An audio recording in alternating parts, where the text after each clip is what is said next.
So, good morning, Linda. Welcome to today's metabolism test.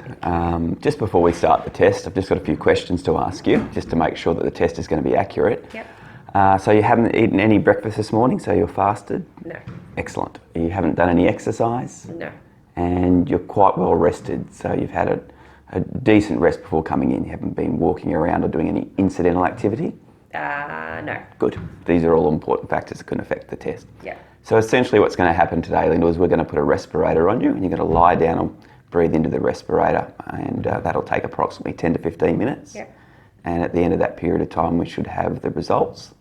And the information you're going to get from today's test will tell you just how much energy your body burns, which is effectively what your resting metabolism is. Mm-hmm.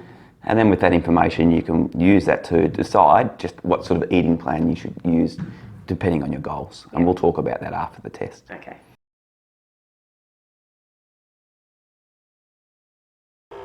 Okay, so what I'd like to talk about is what a metabolism test is and what we look for when we're running a metabolism test in order to make sure that the test is accurate.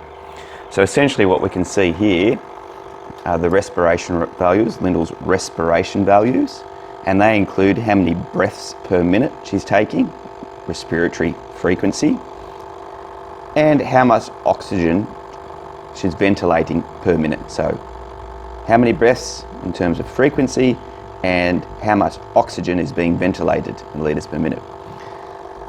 Now, it's very important for an accurate metabolism test or resting metabolic test that these numbers reflect resting values. It can take up to 5 minutes for an individual's respiration rate to settle down, particularly if they've been a little bit ambient with their movement prior to the test. We're essentially looking for no higher than 12 breaths per minute and approximately 6 litres per minute of oxygen being ventilated. These are the ideal standards and the sort of numbers that we look for to make sure the test is going to be accurate. Occasionally someone will come into the test and for various reasons, might be a bit anxious or unable to relax, then we'll see higher respiration rates, and what that'll do is artificially increase the resting metabolic rate, and it won't be reflective of resting values, and we would determine that to be an inaccurate test, and in that situation you might need the person then to take another 10 minutes on the respirator. So Lyndall, well done for getting through a metabolism test. Although lying there breathing you might think is an easy task, sometimes it's not when we're trying to establish the correct respiration values. Yep. So what we've learnt from the metabolism test today is that your metabolism test is sitting in the normal range. Mm-hmm. So you came in at 1429, so that's calories per day. So that's the amount of energy your body's burning just to maintain what we'd call homeostasis, or just to maintain your basic bodily functions. Yep. And it represents the amount of energy you would need to consume at rest, just to maintain your current body weight and so forth. So it's something that we report on today to let you know that it is normal, so it's running normally.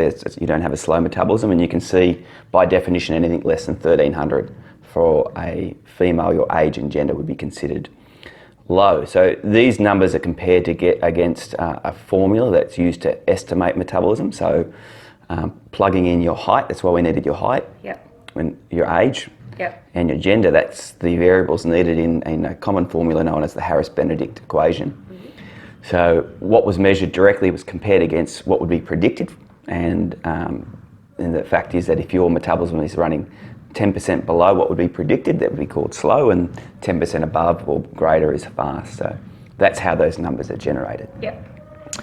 So the next step is then to use this information to help you with your energy needs. So mostly what a metabolism test does is to help a person identify how much energy they should consume in terms of to meet their goals.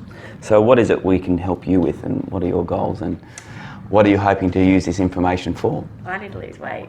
Okay. Yep, so simply put, you're trying to lose weight. Yep. And as we know, the equation for weight loss is to eat less than you burn, put simply. Yep. So what we do now is to help you identify what your target should be in terms of how many calories a day you should eat, or what your energy needs are for weight loss, is we plug your metabolism into another equation, which we'll do now, the energy balance equation. So as part of this, we need to know how active you are during your day or your lifestyle. So this doesn't represent structured exercise. This is all your incidental exercise and activity. So how would you define your activity level outside of exercise and generally for the duration of your waking hours? I'm on my feet. You're on your feet. So the definition of sedentary, to be clear, would be seated work with no optional moving around. So there's so that's not you? No. Great. Okay, so we've established you're not sedentary. So we go to the next category. Somewhat active, standing work or seated work with little requirements to move and little strenuous daily physical activity. So essentially someone who's working at a cash register would be a good example of somewhat active. They're on their feet, but they don't have to, do anything too vigorous. Okay, so I'd probably be very active. Very active. So strenuous work or high daily physical activity. Now, another way we could quantify this is go by your steps. Do you know how many steps a day you take? It looks like you've got an activity watch on there. At least 15,000. Great. So that's a pretty accurate estimate or a pretty good average of your 7-day average, Yeah. 15. Okay, very good. So it's probably more reliable for us to use that figure because that's a known value. 1,000, not 100. 1,500. Did I say 100? My apologies. 1,000, so 1,500 or 15,000? Here we go.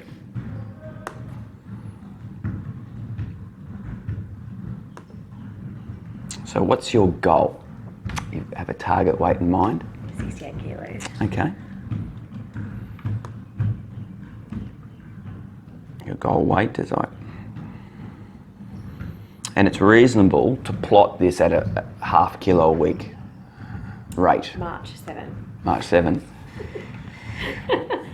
I mean March 1st, to just March cover 1st. myself. Yeah. And the reason that is anything more than a kilo a week is considered to be potentially unsustainable, but can also be harmful. So there is some debate about what's realistic and sustainable. We'll go with a conservative target, but for the purpose of the discussion and consultation, because that just plans or predicts where it might be if all else being equal.